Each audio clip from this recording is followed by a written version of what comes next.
Aquella casa al lado del cementerio de Lucio Fulci, el cine más bizarro del giallo italiano.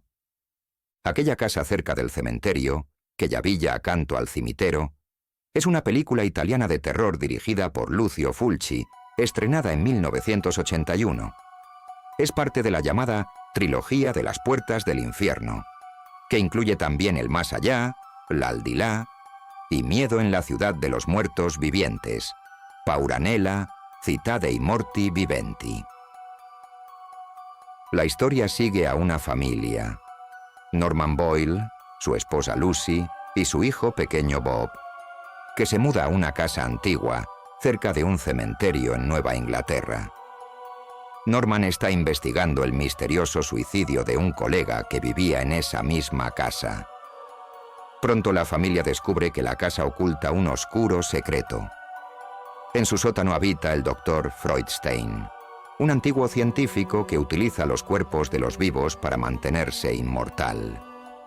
A medida que ocurren sucesos cada vez más extraños y violentos, la familia se da cuenta del peligro mortal que encierra la casa y su vínculo con el pasado terrorífico del Dr. Freudstein.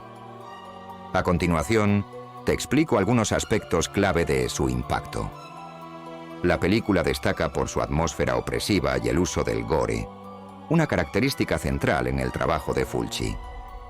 Su dirección utiliza una combinación de suspenso, misterio y un tono sombrío para generar una experiencia inquietante. Las imágenes gráficas y los efectos prácticos de los asesinatos grotescos son un sello característico que la hizo influyente en el subgénero del terror visceral. Aquella casa cerca del cementerio influyó en el cine de terror por su mezcla de elementos góticos, casas embrujadas y una presencia siniestra que desafía la lógica. Aunque no fue un éxito de taquilla mundial en su lanzamiento, la película ganó un culto de seguidores con el tiempo, particularmente en Europa y entre los fanáticos del cine de horror extremo. Su influencia se puede notar en películas de terror que exploran el miedo psicológico combinado con escenas de violencia gráfica. La crítica fue diversa. Algunos críticos valoraron su estilo atmosférico y los efectos de maquillaje prácticos, mientras que otros la encontraron demasiado caótica y grotesca. Como muchas películas de Fulci, su narrativa a veces parece desarticulada o fragmentaria, pero esto es parte de su estética surrealista. La película fue objeto de censura en varios países debido a sus escenas explícitas de violencia y gore. Con el tiempo la película se ha convertido en un ícono del cine de culto, especialmente dentro del horror italiano. Los fanáticos del cine de terror, particularmente aquellos interesados en el estilo europeo de los años 70 y 80, la consideran un clásico.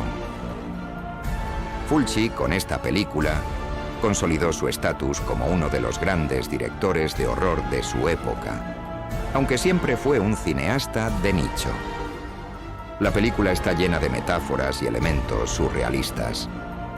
Aunque el guión puede parecer confuso, muchos la interpretan como una representación del miedo a lo desconocido, la muerte y el pasado que siempre regresa para perseguir a los vivos. La casa se convierte en un personaje más dentro de la narrativa, con sus secretos oscuros y su conexión con lo sobrenatural.